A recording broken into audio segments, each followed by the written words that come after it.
جاهزين؟ جاهزين؟ إن الحمد لله نحمده ونستعينه ونستغفره ونعوذ بالله من شرور أنفسنا ومن سيئات أعمالنا. من يهده الله فلا مضل له ومن يضلل فلا هادي له، وأشهد أن لا إله إلا الله وحده لا شريك له، وأشهد أن محمدًا عبده ورسوله. يا أيها الذين آمنوا اتقوا الله حق تقاته ولا تموتن إلا وأنتم مسلمون. يا أيها الناس اتقوا ربكم الذي خلقكم من نفس واحدة وخلق منها زوجها وبث منهما رجالا كثيرا ونساء، واتقوا الله الذي تساءلون به والأرحام إن الله كان عليكم رقيبا. يا أيها الذين آمنوا اتقوا الله وقولوا قولا سديدا يصلح لكم أعمالكم ويغفر لكم ذنوبكم، ومن يطع الله ورسوله فقد فاز فوزا عظيما. أما بعد، فنحيي طلبة العلم كما أمرنا رسول الله صلى الله عليه وسلم، وكان إذا أتاه طالب علم قال له مرحبا، فيرحب به ويوسع له في المجلس ويكرمه، لأن العلم أعظم مطالب بني آدم. حتى إن ابن تيمية رحمه الله تعالى يقول بأن تعلم الهدى وطلبه أعظم من الأمن والرزق، أعظم من طلب الأمن والرزق، لأن مطالب الأمم مطالب الشعوب كثيرة، لكنه يجمعها مطلبان عظيمان، ألا وهما الأمن والرزق، كما في التنزيل: وإذ قال إبراهيم رب اجعل هذا بلدا آمنا وارزق أهله من الثمرات من آمن منهم بالله واليوم الآخر. قال اجعل هذا البلد آمنا وارزق أهله. وقال تعالى لإيلاف قريش إيلافهم رحلة الشتاء والصيف فليعبدوا رب هذا البيت الذي أطعمهم من جوع، هذا الرزق، وآمنهم من خوف. فهما مطلبان عظيمان، والآيات في هذا كثيرة جدا. هذه توطئة لكلمتي التي أريد أن أتحف به هذا المجلس، عسى الله أن ينفعني به يوم لقاء ربي، وأن ينفعكم به أيضا في هذه الدنيا وفي الأخرى. ألا وعنوانها الطريقة النبوية في الإصلاح والتغيير. الطريقة النبوية في الإصلاح والتغيير. ومما لا يختلف فيه اثنان ولا ينتطح فيه عنزان كما يقال، أن الحالة الراهنة للمسلمين غير مرضية للعورات الواسعة التي يعيشها المسلمون اليوم، للنقائص الكثيرة. كل من عنده أمران في نفسه: أولا الإحساس، إحساسه لا يزال حيا، لأن كثير من الناس إذا مات فيهم الإحساس يرون المنكرات ولا يعرفون أنها منكرات، لا يعرفون أنها منكرات. وهذا الذي أذكره لكم سببه أن يعيش الإنسان في بيئة معينة منحرفة، فيخرج ابن بيئته. فإن كانت البيئة فاسدة يكون إحساسه بالفساد ضعيفا أو معدوما، لا يحس. وكما قيل: وما لجرح بميت إيلام. الميت من حيث تقرصه تدقه ما يحس، وهذا الذي مات قلبه كذلك، يرى المنكرات ولا شيء يدق قلبه يؤثر فيه. وهذا له أمثلة كثيرة. فالمرأة مثلا التي تكون ذات دين، مجرد ما ترفع حجابها ينزل هكذا تحس، التي إن عدم فيها الإحساس ينزل خمارها من بعض شعرها ولا تحس، بما قد لا تتعمد لكن هكذا ضعف فيها الإحساس. وفي الوقت نفسه يكون معها زوجها ولا يأمرها بإصلاح حجابها، لأنه هو نفسه مات فيه الإحساس. تعودوا على التبرج، صار هكذا شيء، أصبح شيئا مألوفا. وفي هذا أمثلة كثيرة جدا، لكن هذا الإحساس مهم جدا لأنه يدل على الحياة الدينية التي يعيشها الإنسان. مثل المهندس يرى شيئا منحرفا، مهندس المعماري مثلا في العمار في البنيان، بمجرد النظرة يعرفها، وأنت تنظر إليها آلاف المرات وما تلاحظ ذلك. هذه أشياء في نفسية بني آدم. أقول الحالة التي يعيشها المسلمون اليوم حالة مردية إلا ما شاء الله. لا نقول هذا تيئيسا وبعثا للخور في النفوس، لا، لكن لبيان ما عليه الناس اليوم. إذا كان حالتنا هذه الضعيفة لا يحس الإنسان بضعفها وقلة النتاج في هذه المجتمعات، ما أصبح عنده شيء يقال له أمر بالمعروف نهي عن المنكر.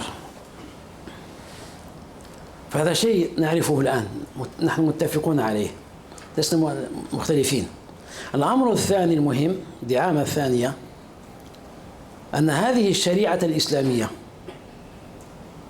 هي الحل لكل مشاكل الإنسانية، وأن هذه الشريعة الإسلامية التي قال الله تعالى فيها: ثم جعلناك على شريعة من الأمر فاتبعها ولا تتبع أهواء الذين لا يعلمون إنهم لن يغنوا عنك من الله شيئا وإن الظالمين بعضهم أولياء بعض والله ولي المتقين.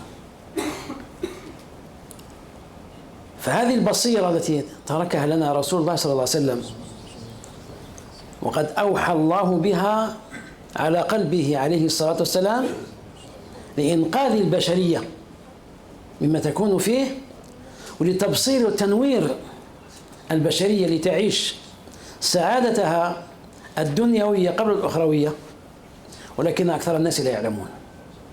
هل تظنون بأن البشرية لو كانت تعلم وتوقن بأن شريعة الرب الخالق الذي أنزلها بها نورهم وسعادتهم في الدنيا والآخرة يتركونها؟ ما كانوا ليتركوها أبدا. المريض يذهب إلى الطبيب مستسلما: أعطني الدواء، ويعطيه ويشرب الدواء، وقد يكون حتفه في الدواء. أحيانا الطبيب يخطئ، أحيانا الأعراض لا تكون كافية ويحصل ما يحصل، لكن المهم المريض عند طبيبه كالميت عند غاسله بين يديه. يعني من النكت التي كانت تقال عندنا نحن في البلد أن رجلا كان على فراش المرض، فراش الموت، وجاء الطبيب ورآه ثم خرج، فقال: الرجل مات. دخل أحد إخوان المريض مع أخ له آخر، فإذا بالمريض يتحرك. قال: شوف. قال الأخ الآخر الذي كان مع الطبيب: أنا أقول لك الطبيب قال قد مات. قال: شوف الرجل. قال: تعرف أحسن من الطبيب؟ تعرف أحسن من الطبيب؟ يعني أنكر عينك، أنكر ما ترى واتبع. وهذه حياة ناس مع الطبيب مثلا، فكيف بالرب سبحانه وتعالى؟ كيف بالله تبارك وتعالى الذي له ملك السماوات والأرض، يعلم سر وأخفى، يعلم مصلحتنا من مفسدتنا، يعطينا ما يقيم سعادتنا ويصلحنا، فإذا بنا نعترض على أوامر الرب عز وجل ونعارض، ثم نبحث عن السعادة في غير ما أعطانا ربنا عز وجل، إنها لمصيبة. هذه مصيبة، وهذا سبب بقاء الإنسانية في هذه الأمراض تفتك بها وتزيل الخير من مجتمعاتها إلى أن يشاء الله.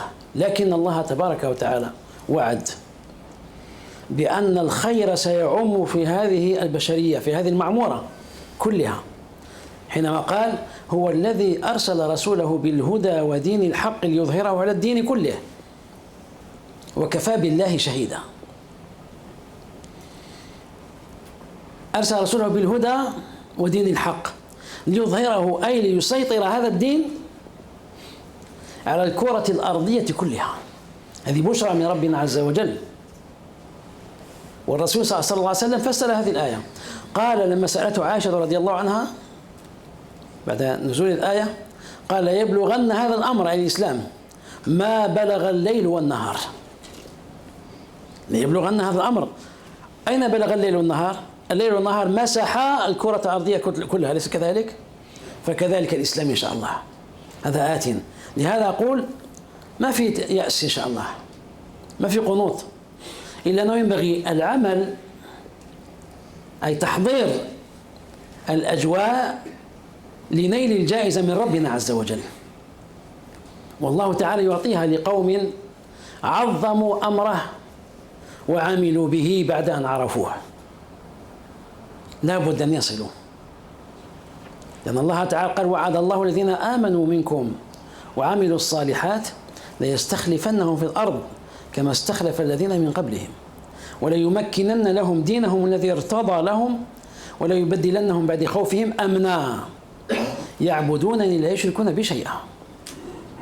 هذا وعد، لكن الوعد بعد تحصيل هذه الشروط التي ذكرها ربنا عز وجل. وهذا الوعد عظيم في التمكين والاستخلاف والتأمين وغير ذلك، كله في هذين الوصفين: الذين آمنوا منكم وعملوا الصالحات. طيب، الآن عرفنا هذا الشيء، هذين الشيئين الأصلين دعامتين. الأول أن حالة المسلمين مزرية إلا ما شاء الله. الأمر الثاني الخروج من هذا الإزراء وهذا النقص الواضح وهذا العيب الكبير الذي تعيشه البشرية هو بالعمل بشريعة رب البرية. نرجع الآن إذا قلنا تحضير الأجواء، كيف نحضر الأجواء؟ هنا المحك. الخلاف الذي بين أهل الحق وأهل الباطل، بين أهل السنة وأهل البدعة في هذا العمل يكمن في معرفة الطريق الموصل. نحن لا نختلف مع الذين عندهم وعي صحيح، أي يقولون لا بد من الرجوع إلى هذا الدين ولا بد من العمل به، لا نختلف معهم في هذا، لكن نختلف معهم في الطريقة، كيف نسلك هذه الطريقة. للناس في ذلك مسالك، أو بتعبير أخص للدعاة الذين يدعون إلى التغيير بعدما عرفوا السوء الذي نعيشه، لهم مسالك عدة، وإن كنت أنا سأتكلم عن مسلكين فقط لأنهما أكبر شيء يوجد في الساحة الدعوية. هناك مسالك مثلا الذي يقول لا بد من تكثير التعبد، تكثيف العبادة إلى آخره ليحصل لنا الخير إلى آخر ما هنالك. أذكر أن مسجدا، أحد المساجد في بلاد مصر، كنت صليت فيه قديما خلف إمامه، وهذا الإمام كان ينشد هذه الطريقة، يقول لا بد نكثر من العبادة، الناس يكون فيهم عبادة كثيرة جدا حتى يغير الله ما بنا. أنا في تلك الأيام صليتها هناك ما رأيت شيئا يعني كبيرا مخالفا لبقية المساجد، لكن أخبرنا أحد المشايخ بعد مرور سنين من زيارتي لهذا المسجد أنه كتب له أن يصلي خلف هذا الإمام صلاة المغرب والعشاء. يقول: دخلت البلاد بحثت عن سائق فوجدت سائقا أوصلني إلى مسجد كذا، فذهبت إليه. بعدما أذن المؤذن المغرب ثم أقيمت الصلاة، قال: إذا بالشيخ يصلي بنا، أظن قال ذاك الوقت بسورة المؤمنون وسورة النور وانت ماشي، في الركعة الأولى المغرب. ما خرجنا من صلاة المغرب إلا وبقيت دقائق على العشاء. هذه الفريضة. والناس طبعا المسجد جاي في حي أهل، ليس في مدرسة معزولة ممكن اتفقوا على تطوير الصلاة وكذا، لا، جاي في مكان آهل بأهله. قال: ثم قال: أما السائق الذي جاء معي اعتذر، قال: أنا بعد ما صلى معنا المغرب قال: أنا لن أرجع هنا، راح وتركه. جاء العشاء، قال: فصلينا العشاء، فإذا بالرجل ينتهي من صلاة العشاء على الساعة 1 ليلا. إيش هذا؟ تعجب. الشيخ هذا ما يعرف فلسفة الإمام. الإمام كان يرى هذا، يرى بأن عودة الناس إلى عزهم يكون بتكثيف العبادة، تكثير منها. ترى هذا حتى في جلوسه بعد الصلاة، في أذكاره بعد صلاة الفجر إلى آخر ما هنالك. هذا لا شك أنه غلو وبدعة، يعني مخالف لصلاة النبي صلى الله عليه وسلم بأصحابه. ما نعرف أن الرسول صلى الله عليه وسلم صلى بمثل هذا. صحيح أن معاذا رضي الله تعالى عنه صلى بصاحب له صلاة طول فيها.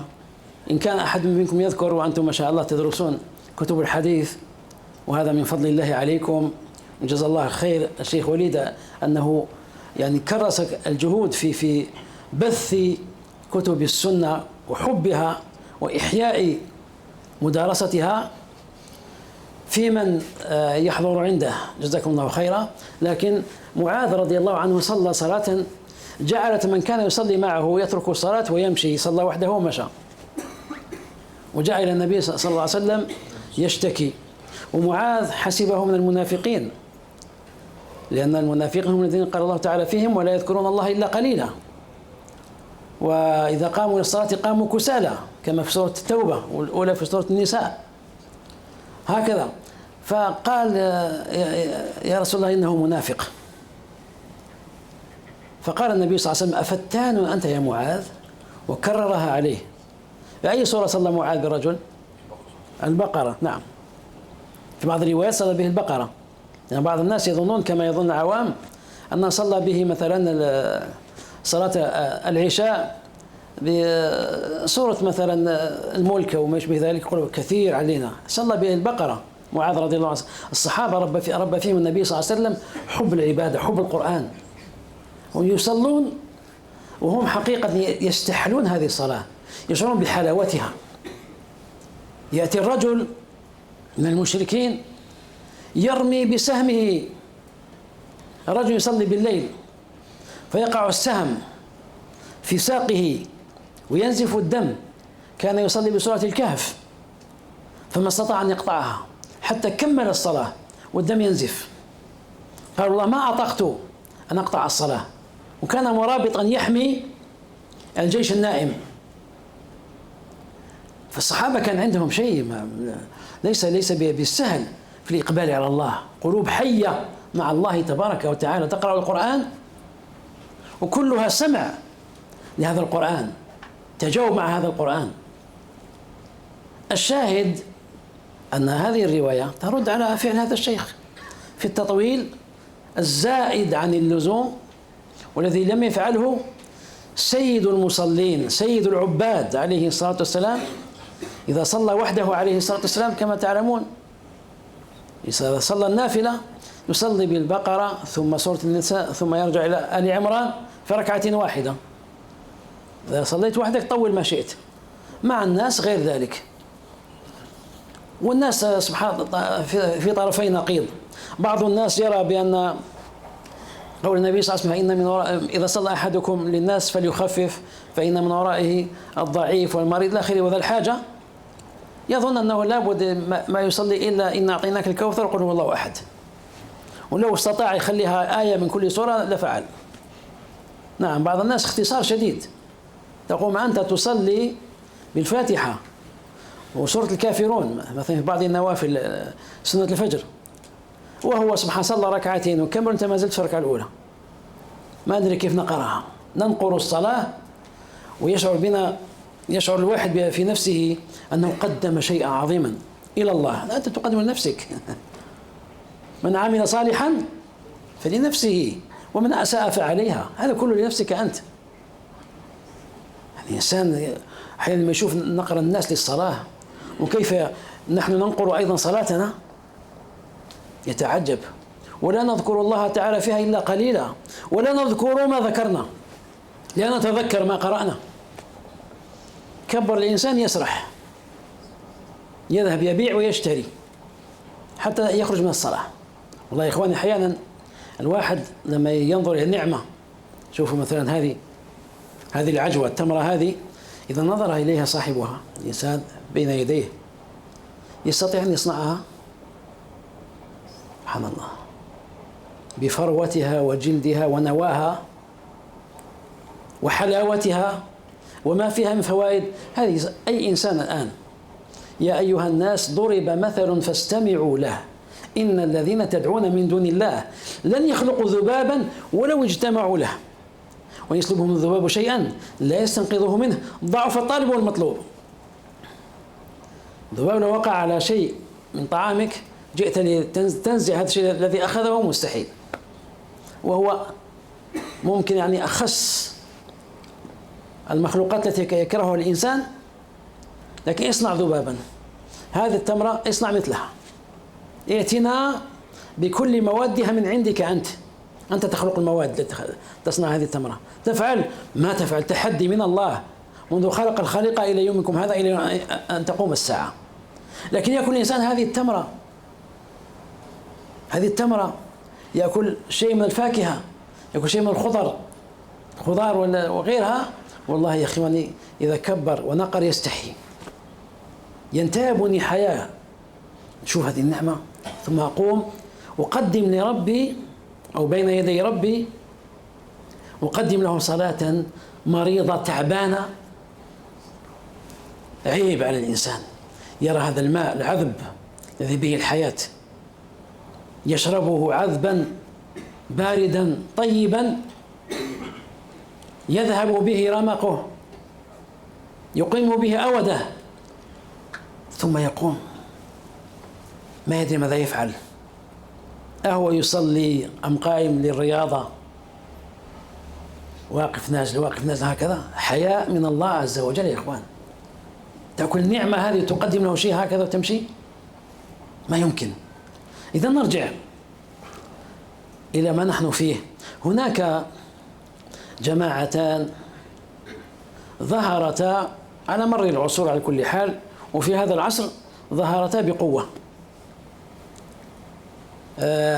كلاهما ينشد الإصلاح والتغيير، يريد أن يصلح أوضاع المسلمين وأن يغير من السيء إلى الحسن ومن الحسن إلى الأحسن. جماعة تقول لا يمكن إصلاح ما عليه حال المسلمين إلا بالطريق السياسي، وجماعة تقول لا يمكن إصلاح حالة المسلمين إلا بالطريق الاقتصادي الحضاري. إذا عرفتم لا شك باختصار من نقصد. لأن الجماعة الأولى تقول أنت الآن تعلم وترشد، أنت الآن تربي، أنت الآن تكون إطارات للمجتمع، لكن الرأس فاسد، ما فعلت شيئا، سيفسد وسيرغم الناس على أن يطيعوا نظامه الفاسدة طوعا أو كرها. إذا أنت تضيع وقتك بهذا التعليم وبهذه العبادة وكذا وكذا وكذا، حتى إنني قرأت في كتاب الأسس الأخلاقية للدعوة الإسلامية لكاتبه المودودي، أو أنت كما تعرفونه، فهو رجل من أصل هندي وعاش في باكستان، وهو رائد هذه الفكرة في هذا العصر بقوة وبشهرة عجيبة عديمة النظير. أذكر ونحن في المستوى الثانوي كان يأتينا بعض الطلاب بكتبه ويقول: عليكم بما كتب هذا الشيخ، كتابة عديمة النظير ممتازة، فيها إلى آخره.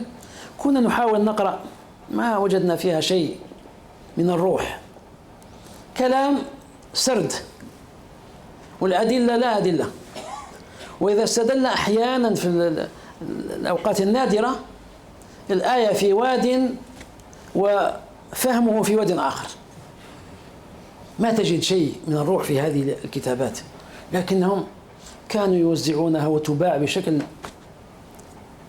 ملفت للنظر. المهم، كان يقول: ولعلكم استنتجتم من كتاباتنا أن هدفنا الذي نريد أن نصل إليه هو أن نحدث انقلابا في القيادة. لاحظوا، أن نحدث انقلابا في القيادة. قال: وكل الأعمال ينبغي أن تصب في هذا المصب. بل قال أفحش من ذلك، قال: بل العبادات خادمة لهذا الهدف. شوف، تعبد الرب لتخدم ماذا؟ شيئا من دنيويا تصل للقيادة. هذا قوله هو، وهؤلاء ينشدون هذا الطريق ويقول: لا يمكن الوصول إلى سعادة البشرية وأن ننقلها مما هي فيه من ذل إلى عز إلا بأن نغير هذه الرؤوس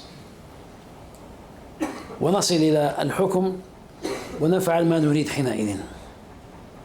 هم يقولون هذه طريقتهم. والآخرون يقولون: لا بد أن نواكب الحضارات وأن نكون على مستواها الاقتصادي. عندنا إطارات، دكاترة في مجالات كثيرة تعيش بها الأمة، فما دمنا نمد أيدينا إلى أعدائنا فنشتري أسلحتنا منهم والأشياء التي نحتاجها منهم، نحن نعيش عالة على غيرنا. هذا كلام حق، لكن كلام ليس في كونه حقا أو ليس بحق. وكون الإنسان لا بد أن يعمل بالشريعة قيادة وشعبا إلى آخره، هذا كلام حق. لكن كلام هل إعمال هذين السبيلين هو الذي يوصل البشرية للسعادة؟ كلام هنا فقط، كلام في الطريقة. كون الهدف المنشود قد نتفق عليه في العموم هذا شيء، وكوننا نسلك الطريقة به إليه هذا شيء آخر. يعني سننظر الآن، احنا عندنا أمران معروضان، طريقتان، هذه أو تلك. الأولى تقول: اجتهدوا سياسيا، ادخلوا البرلمانات، خربوا على الحكام، ما تتركون شيء من قوانينهم إلا تسحقوه سحقا، وطاردوهم، اتبعوا أخبارهم أو تابعوا أخبارهم لتعرفوا ما هم عليه من كيد للبشرية للأمة، وهلم جرا، افضحوهم على المنابر على المنصات. هذه طريقتهم. زاحموهم في البرلمان، زاحموهم في السياسة، ادخلوا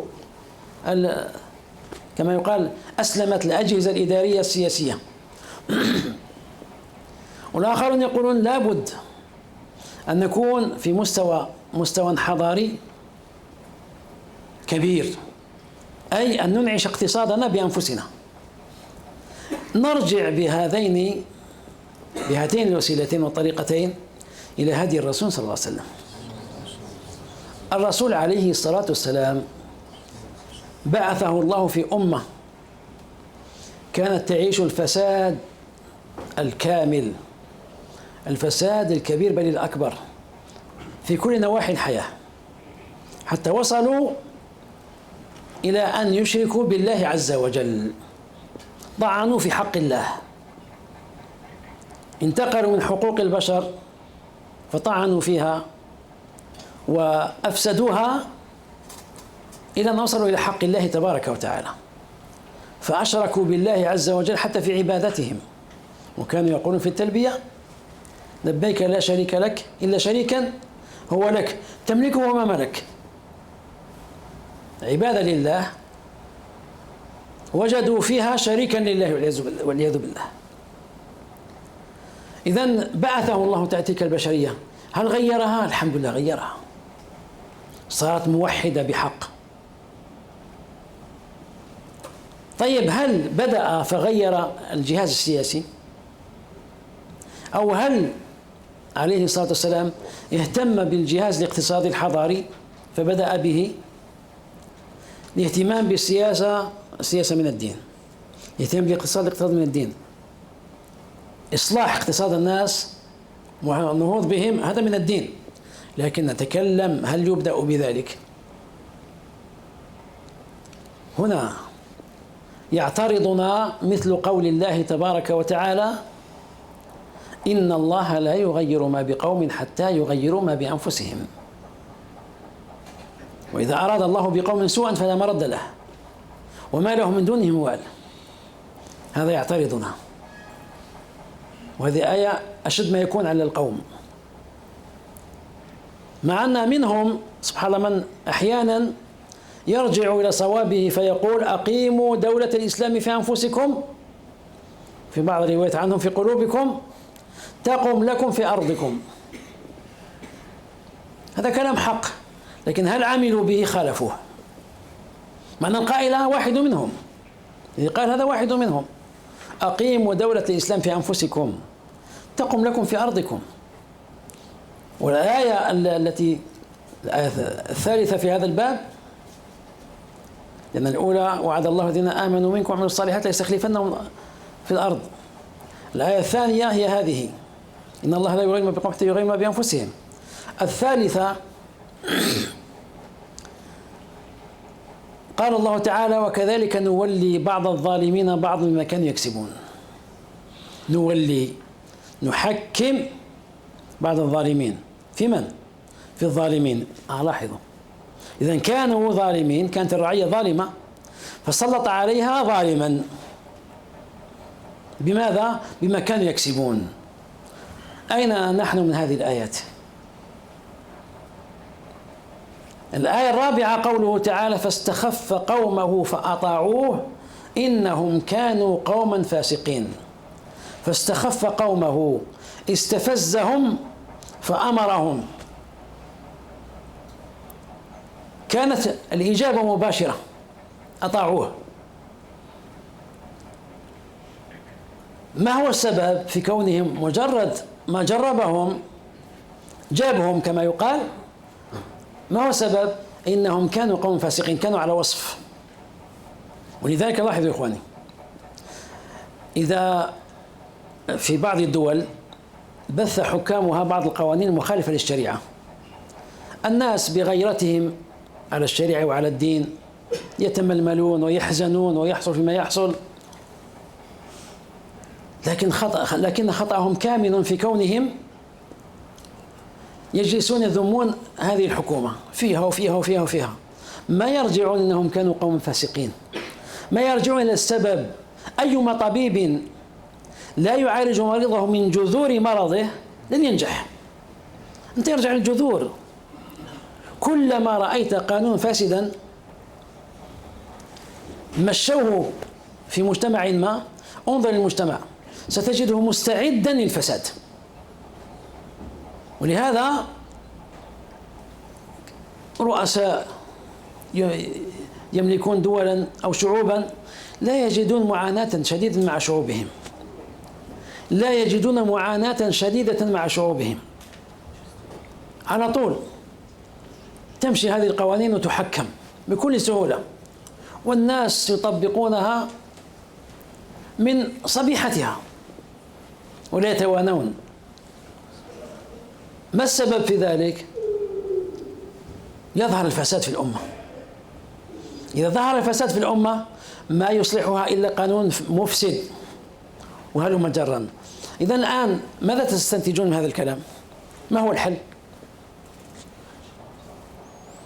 نحن نريد أن نعرف هل مشينا معكم إلى حد ما في الفهم. ما هو الحل إذا وجدنا مثل هذا؟ نعم، قال الرجوع إلى الدين عز وجل. في شيء آخر؟ نعم، نصلح المجتمع. بارك الله فيك. مثل ما قال الأخ، لكن كلمة نصلح المجتمع أنا أراها مفهمة أكثر. نصلح المجتمع، أخرج الفساد الذي في قلوب الناس. هذه القوانين لن تعيش. في بعض البلدان سلك هذا المسلك من بعض الدعاة الموفقين. كانت القوانين المخالفة موجودة، أصبحت لا يعمل بكثير منها. لماذا؟ لأن الذين كان يعمل بها فيهم أصبحوا على وعي، فهموا. حتى المسؤول والمدير وكذا وكذا وكذا، يعني حتى مسؤولي المؤسسات أصبحوا لا يعملون بها لأنهم لا يؤمنون بها، إذ تعلموا في المجالس التعليمية الدعوية الصحيحة أن هذا مخالف للدين. كيف تعرف أن هذا مخالف للدين؟ كيف نعرف يا إخوان أن هذا مخالف للدين؟ بالعلم. العلم الشرعي. يأتي الشيخ يفسر لنا القرآن، يأتي الشيخ يشرح لنا حديث الرسول صلى الله عليه وسلم الصحيح الواضح. إذا عرفنا هذا عرفنا المعروف وأنكرنا المنكر يا إخوان. أول شيء، أول مراتب في القلوب. إذا بث هذا في الأمة عرفنا كل معروف وأنكرنا كل منكر. تبقى أمور مشتبهات يبينها أصحاب الحلول المشتبهة، كما قال النبي صلى الله عليه وسلم: الحلال بين والحرام بين وبينهما أمور مشتبهات لا يعلمهن كثير من الناس. إذن قليل من الناس. من هم القليل؟ العلماء، يعرفون يبينون المشتبه من غيره ويرفعون الشبهة عن أذهان الناس ويبينونها. إذن هل بقي شيء ينقص الناس؟ لو مشوا على هذا الدرب ما يبقى عنهم شيء، ما يخفى عنهم شيء. إذن بثوا العلم. كثير من الناس يأتون يقولون: المنهج الحركي أفضل منكم، إنهم يعالجون الإلحاد. تعرفون، سمعتم بهذا لا شك. إنهم ينظرون إلى أمراض الأمة فيتوغلون في الأمة ليخرجوها أو يخرج هذه الأمراض من أنفسها. إنهم يعرفون شبهات العلمانيين وأنتم لا تفرزونها ولا تعرفونها ولا تعطون الحلول لها. هكذا يزعمون. ولهذا الآن هم طبعا هم عندهم إعلام زائد عن الموجود وبه يؤثرون في الناس. هذا الإعلام الذي عندهم يحاول أن يظهر الحركيين بأنهم حقيقة هم أطباء الأدواء العلمانية، أما غيرهم قل لا يعرفون ذلك، وهذا غلط. علماءنا الكبار والدعاة حتى من كان دون هؤلاء العلماء الذين على منهج الرسول صلى الله عليه وسلم عالجوها والحمد لله وردوا على شبهاتها.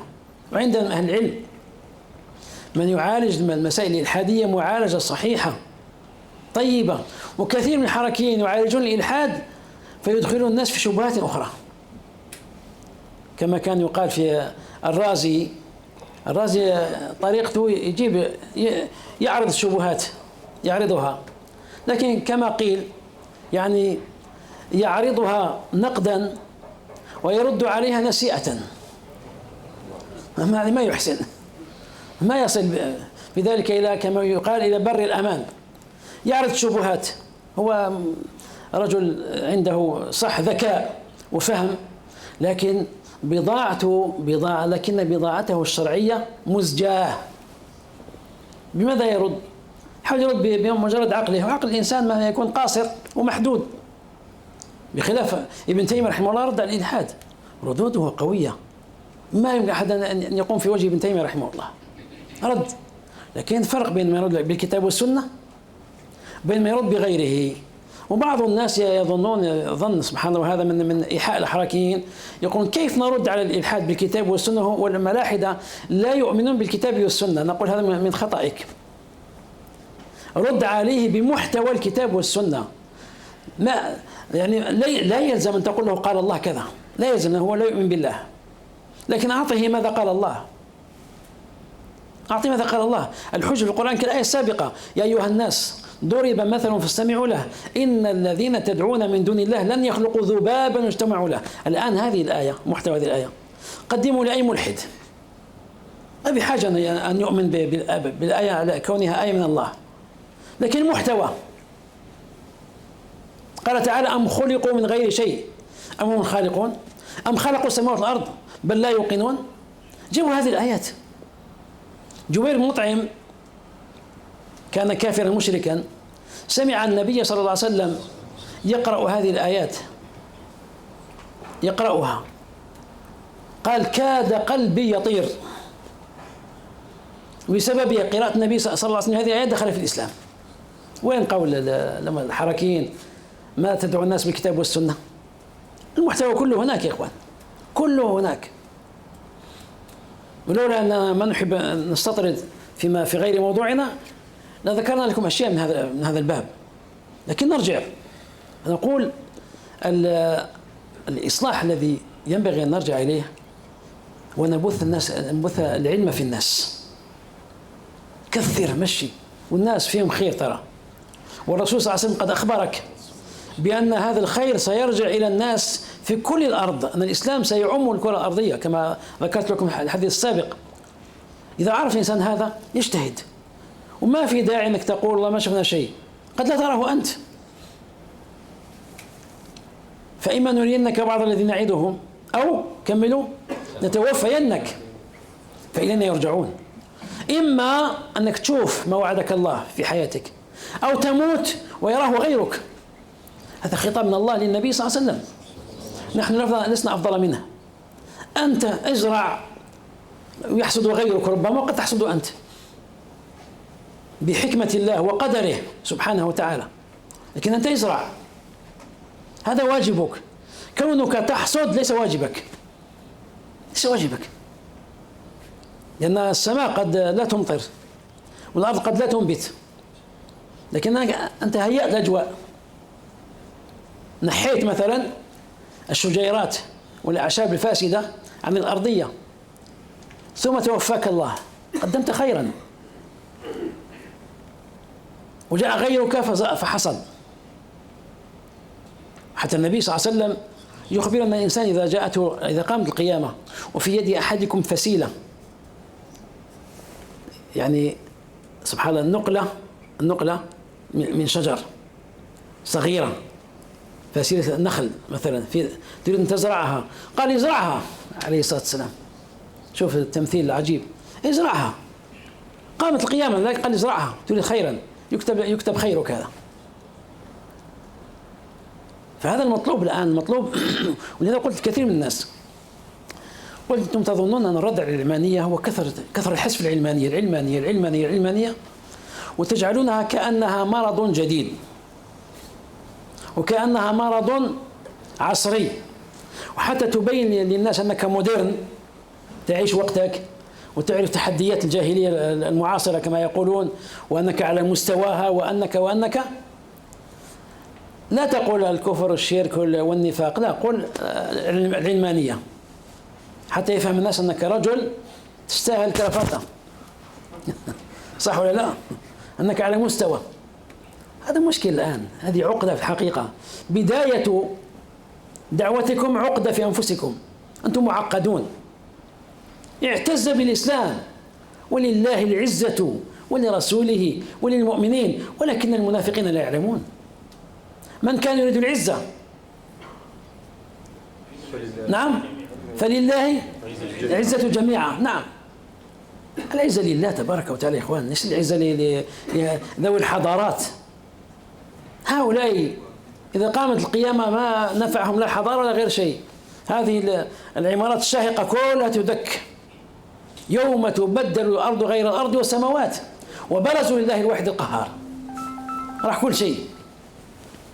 ما يبقى شيء من هذه الحضارات.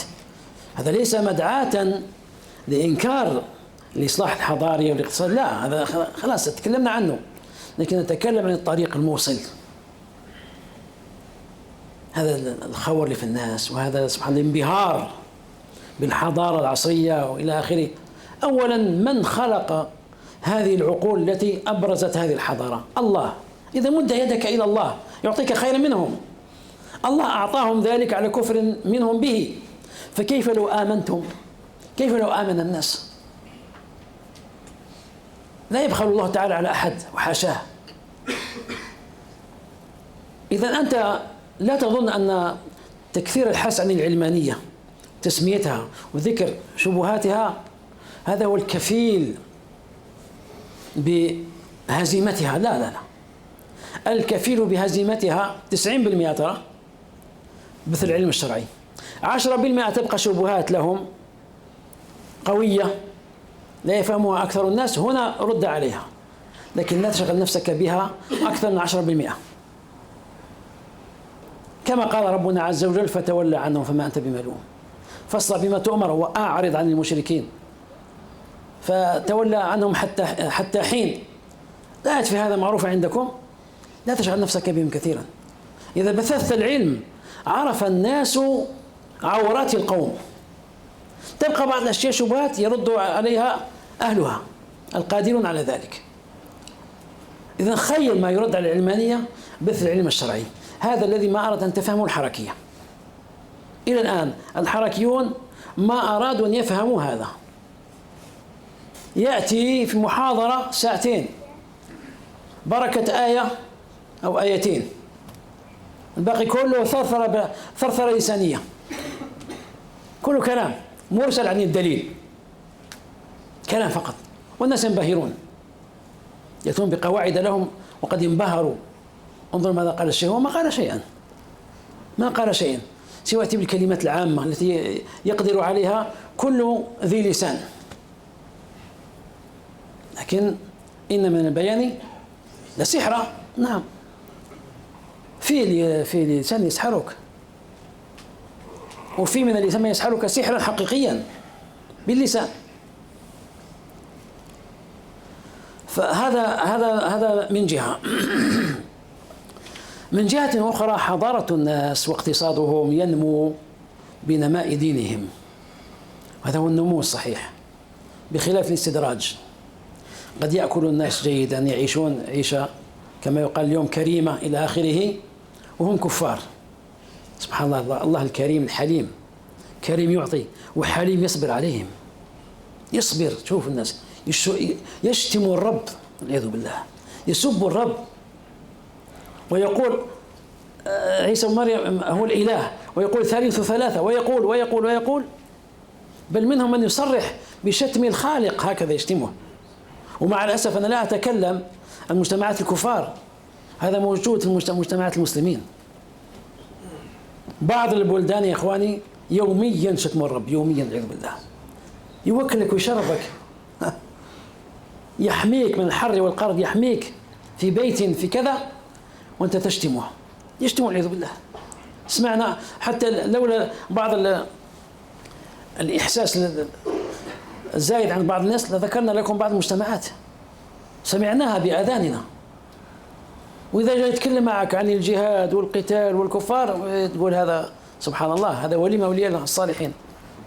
وبالأمس كان يشتم الرب، يسب ابنه باسم الرب والعياذ بالله. أشياء تشتمه وينصرك. أين خوف الله تبارك وتعالى؟ إذا الشاهد من هذا الكلام كله أن الرسول صلى الله عليه وسلم أعطانا الأسس الدعوية التي ممكن أن نعيش بها وأن نعمل بها في مجتمعاتنا، وأن نبثها وندعو كل داعية إلى الله عز وجل أن يصبر عليها وأن لا يهتم بالنتيجة، لأن هناك شرع هناك قدر، النتيجة قدر، وأنت مطالب بالشرع لا بالقدر. أنت مطالب أن تؤمن بالقدر، أما العمل مطالب أن تعمل بالشرع. الشرع هو هكذا، النتيجة قدر، القدر بيد الله لا يدخل فيه أحد وكل قدر الله حسن. فأنت هذا الذي مطالب به.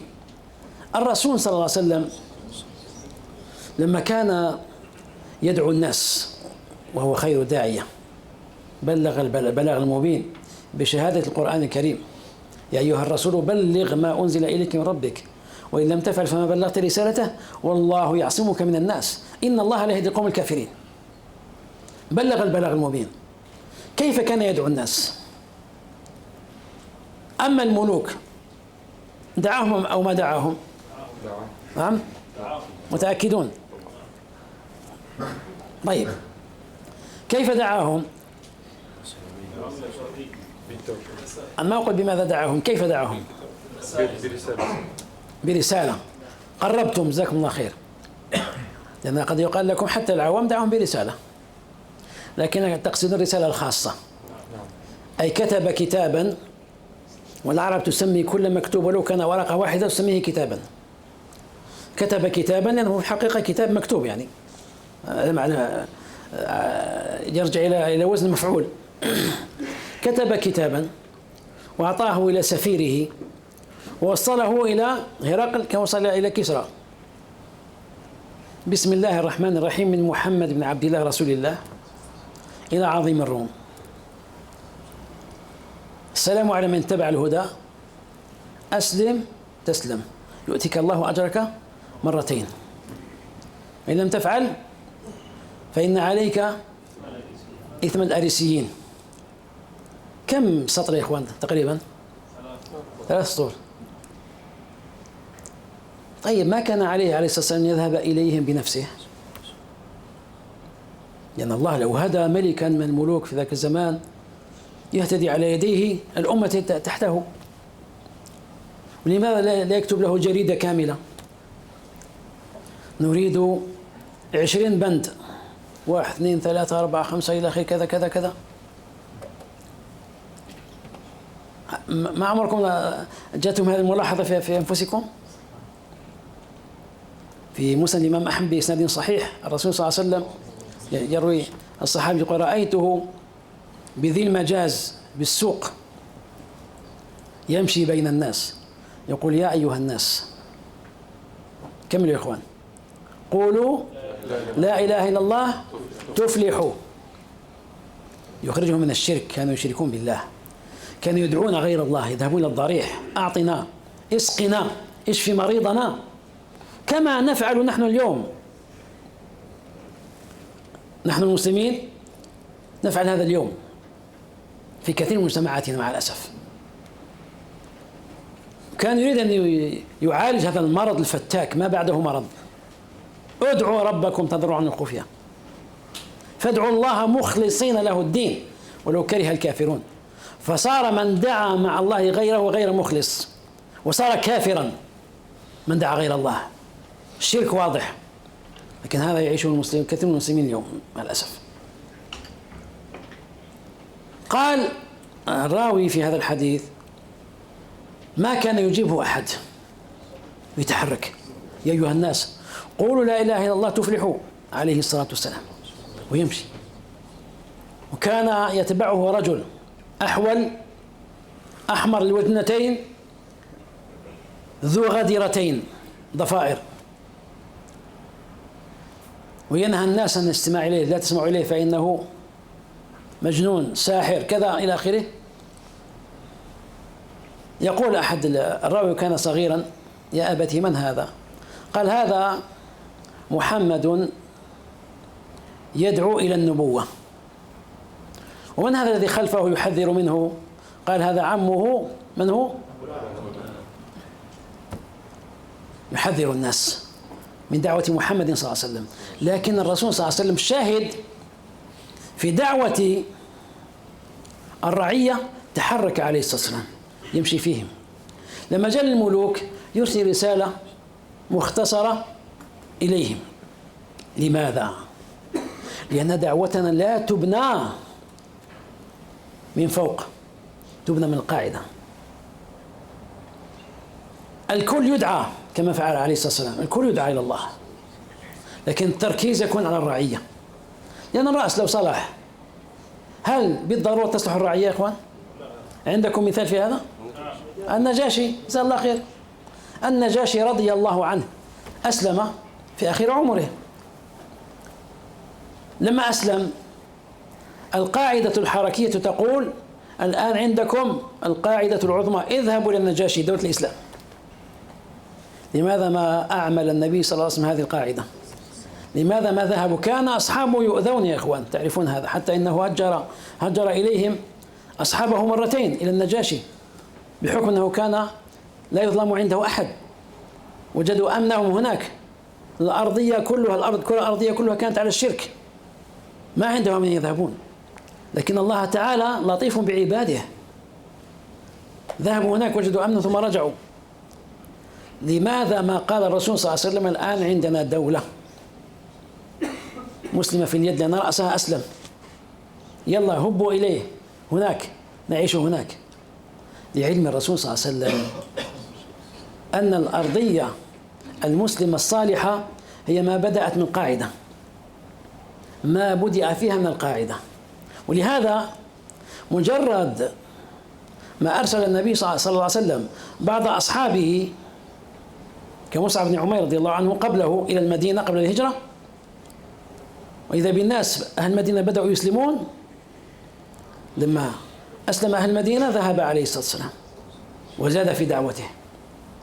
شوفوا الفرق، وشوفوا الفرق بين دعوتنا ودعوة الإخوان المسلمين، دعوة الحركيين. شوفوا الفرق، يهتمون بالرؤوس ويتجاهلون الرعية.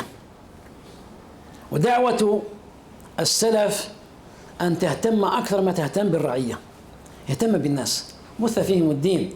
إذا كان عندهم استعداد لتعلم الدين والعمل به، هذه النواة العظمى بين يديك وأبشر بالخير، وتمشي مشيتك الصالحة وتصل بالناس إن شاء الله تعالى. كان عليه الصلاة والسلام يركز على الضعفاء أو على الكبراء؟ على الضعفاء. هذا هو الجواب الصحيح، وهذا الذي عليه السيرة الصحيحة للنبي صلى الله عليه وسلم. والقوم يقرؤون السيرة أكثر مما نقرأها نحن. القوم يقرؤون السيرة ويركزون عليها، لكن من مجانبتهم لهدي الرسول صلى الله عليه وسلم أنهم لا يكادون يعرفون من السيرة سوى الغزوات. الأمة الآن مستعدة للغزوات. إيش هذا الخبط؟ استباق الأحداث، إذا هذا القفز. امشي، كل شيء درجات. بيتك تبنيه في الأعالي، لو ما حطيت درج ما يمكن تصل إلى الأعلى. هم هكذا طريقتهم. لذا لما نرجع إلى هذا الهدي النبوي، نقول السيرة النبوية ليس فيها فقط الغزوات، بل الغزوات جاءت بعد أطول مدة للدعوة. نعم، يعني الغزوات جاءت بعد 13 سنة من الدعوة، ثم جاء مجرد أذن للذين يقاتلون بأنهم ظلموا إن الله على نصرهم قدير. قال أبو بكر رضي الله عنه باستنباطه وفطنته، قال فعلمت أنه سيكون قتال، أي سيكون قتال واجب، لأن هذا إذن فقط في الأول، أول الهجرة. وبعدها بدأت تجي أحكام الجهاد. لكن من قبل كان كلها في جهاد النفس، كلها في جهاد النفس. أطول مدة عاشها النبي صلى الله عليه وسلم بأمته، ولماذا لا نقتدي به؟ إذا هذه الطريقة النبوية للإصلاح والتغيير. إن الله لا يغير ما بقوم حتى يغيروا ما بأنفسهم. نخرج الناس من الظلمات إلى النور. وكما قلت لكم، أيما قانون يظهر في بلدانكم مخالف للشريعة، اعلموا أن نواته فساد الناس. كلما ظهر فيهم فساد وعظم، كلما تظهر القوانين تمشي مع الفساد، هكذا دائما. والناس ما يعالجون الأمراض من جذورها إلا ما رحم ربي. بدل أن يذهبوا إلى الناس ويصلحوا ما بهم، يروح المسكين خطبة نارية عن قانون وزير فلان، عن الرئيس فلان، الملك فلان إلى آخره، يخطب ويتكلم ويسب ويشتم، ما سوى شيء. يخرج الحضور مبسوطين فرحانين، لأنه غذى ما في نفوسهم من نقمة ضد حاكمهم، لكن ما غذى إيمانهم، ما أعطاهم الدواء، الحب الذي لو أخذوه وأكلوه انتفعوا به، ما أعطاهم ذاك. غدا خارجين تسأل أحدهم ماذا استفدت من الخطبة في إيمانك أو عملك؟ ما استفاد شيئا بالنسبة له هو، لكنه شفى أو أشفى ما في نفسه، شفاء صدور فقط، وهذا سرعان ما تروح تتلاشى. طيب الرسول صلى الله عليه وسلم كان يجتهد مع الضعفاء. مرة رآه رجلان من كبراء قريش أتياه ليكلماه، فكان عند الرسول صلى الله عليه وسلم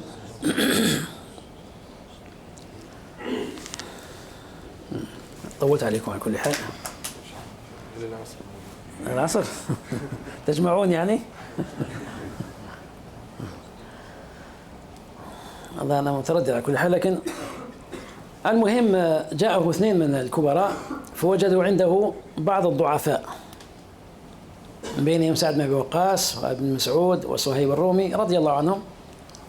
كانوا ستة من المستضعفين عند الرسول صلى الله عليه وسلم، فأخذاه بناحية قالوا: يا محمد نأتيك، نريد نتكلم معك وأن تكلمنا، ويكون هؤلاء معك، اتركهم لا يجترئون علينا. طبعا عقلية المعظمين لأنفسهم، عقلية العظماء، إذا هؤلاء جلسوا معنا اجترأوا علينا، يصير عندهم جراءة علينا، لكن نريد نجعل دائما حاجز بيننا وبينهم. ففكر النبي صلى الله عليه وسلم وفي نفسه وافق الفكرة، ليس من أجلهم هم أن يرضيهم، لكن طمع في إسلامهم. هذه يفعله أي واحد، يعني يجيك واحد مسؤول كبير ويكون عندك ناس من كما يقال اليوم بالتعبير البسطاء عندك، تود أن الله هداه ليهدي من تحته. ففكر النبي صلى الله عليه وسلم قال: لو أن الله هدى هذين الرجلين، مظنة هداية قريش قوية جدا. فكر في هذا، فإذا بالله تبارك وتعالى قال: ولا تطرد الذين يدعون ربهم بالغداة والعشي يريدون وجهه. فرفض عليه الصلاة والسلام. له رب يعلمه ويسدده. لا تهتم بهؤلاء العظماء، العظمة في مواقر في قلوب هؤلاء الضعفاء، هنا العظمة تكمن. سيصبح هذا الضعيف عظيما عند الله، يصبح عنصرا كما يقال اليوم في المجتمع كبيرا مؤثرا. لا تهتم بهؤلاء الكبراء، إذا كبرهم الناس على غير حق أو بغير حق. فكان يجلس إليهم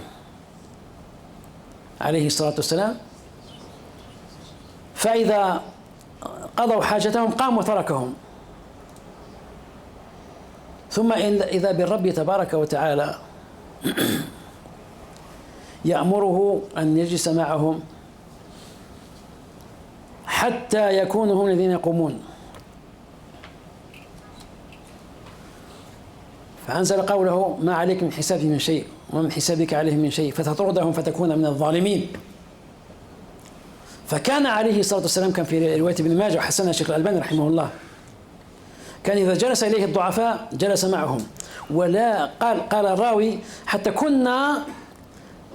كانت ركبنا تمس ركبتيه عليه الصلاة والسلام، شدة القرب. والرسول صلى الله عليه وسلم ما يقوى أبدا على أن يؤخرهم شيء من ذاك. عنده رب عز وجل يأمره وينهاه، يؤدبه ويعلمه. فكان عليه الصلاة والسلام تكون في نفسه حاجة أن يقوم فلا يقوم حتى يقوموا.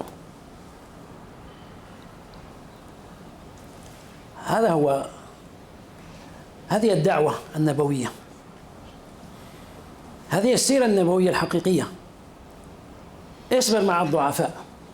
عقلية الحركيين التي تقول هذا دبلوماسي كبير وهذا مسؤول كبير وهذا كذا، هذا يهديه الله عز وجل لعل ولعل ولعل، دائما يطرقون أبواب الكبار يريدون من الملوك والرؤساء إلى آخره أن يهتدوا يعني ولو بالغصب، ما كان طريقة النبي صلى الله عليه وسلم. هذه النصوص كلها في هذا المعنى. كل الناس يدعون إلى الله، لكن ركز على الضعفاء. لماذا؟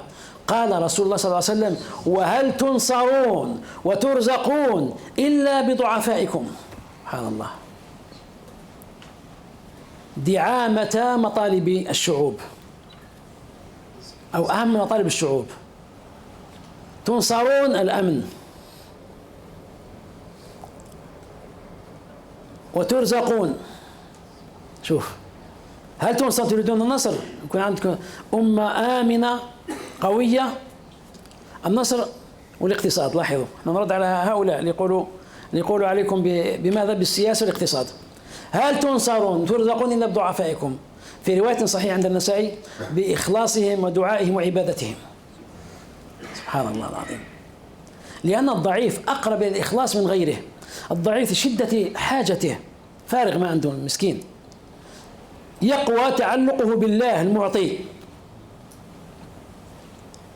وذاك الذي عنده شيء في شيء من الاستغناء، فإقباله على عبادة الله يكون ضعيفا. هذا الفارق، أو هذا هو السبب الذي يجعل النصر معلقا بهؤلاء، بهذا الصنف من المجتمع.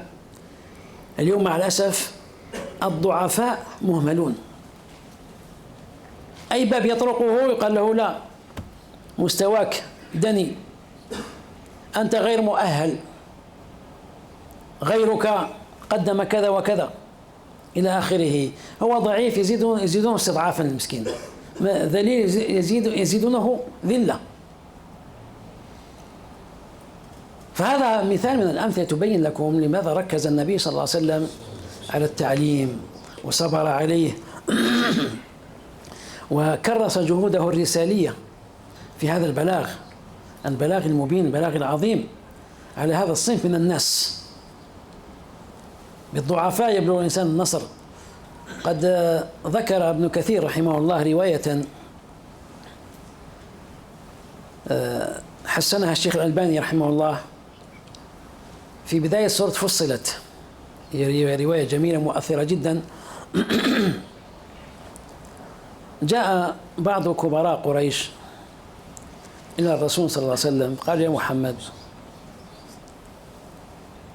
إن كان بك الباءة زوجناك 10 من بناتنا من أحسن البنات، تختار منهن من شئت. إن كان بك المال أعطيناك من خالص أموالنا. إن كان بك الملك ملكناك رقابنا حتى توسد في التراب. تكلموا، قال: أنهيتم؟ قالوا: نعم. قال: إن الله تعالى يقول: بسم الله الرحمن الرحيم، حاميم، تنزيل من الرحمن الرحيم، كتاب فصلت آياته. وكان معهم الوليد ابن المغيرة، إلى أن وصل إلى قوله تعالى: فإن أعرضوا فقل أنذرتكم صاعقة مثل صاعقة عاد. فجعل الوليد يده إلى فم النبي صلى الله عليه وسلم، قال: اسكت. أسكته. شوفوا يا إخوان، وإن كانوا يتكلمون فرصة يجيبوا أي واحد من رؤوس الحركية، قالوا: أرث الملك ملكناك حتى تموت، خلاص أبدا يقفز إلى الملك. أنتم من؟ يهود؟ أنا يهودي. نصارى؟ أنا نصراني. هم يعطوني الكرسي بس. ما قال رأسهم لما سئل: هل هناك فرق في العقيدة بين المسلمين والنصارى؟ قال: ما في فرق. سبحان الله. قل هو الله أحد، مقابل إن الله ثالث ثلاثة. لقد كفر الذين قالوا إن الله هو المسيح ابن مريم. وقال المسيح: يا بني إسرائيل اعبدوا الله ربي وربكم إنه من يشرك بالله فقد حرم الله عليه الجنة ومأواه النار ومن للظالمين من أنصار. دكتور وصل إلى الملك، الرئاسة، لا يفرق بين قل هو الله أحد بين ثلاثة، لا فرق. شتمني ابن آدم كما قال الله تعالى في الحديث القدسي، ادعى لي الولد. ما تفرق بين من يقول الحمد لله رب العالمين يثني عليه يحمده، وبين من يشتم الرب إذا ما بقي هناك معلم يرجع إليه بين القوم أبدا. الشاهد من هذا واضح عندكم إن شاء الله تعالى. دعاه. لماذا وضع الوليد يده على فم النبي صلى الله عليه وسلم؟ قال خشيت أن ينزل بكم ما نزل بعاد وثمود. سبحان الله. قال لهم لأن محمد إذا قال شيء صدق. الله أكبر. يعرفونه كما يعرفون أبنائهم. قال خشيت، أسكته، كما يفعل اليوم كثير من المسلمين الذين عندهم تأثر بالبدع.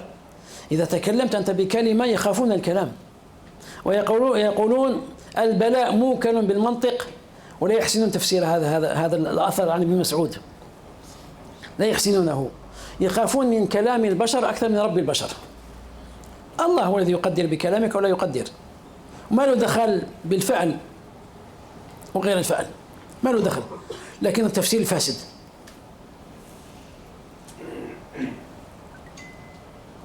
المهم هذه القصة تبين لكم أن الرسول صلى الله عليه وسلم عرض عليه الملك ما التفت إليه. لو قال قائل عرض عليه الملك ليسكت عن الدعوة، يعني هناك مساومة، قلنا له هناك رواية ترفع الخلاف وتدفع الشك وتزيل الشبهة. رواية رواها الإمام أحمد بإسناد على شرط الإمام مسلم من حديث أبي هريرة رضي الله عنه يقول أتى جبريل النبي صلى الله عليه وسلم ومعه ملك لم ينزل إلى الأرض قبل يومئذ،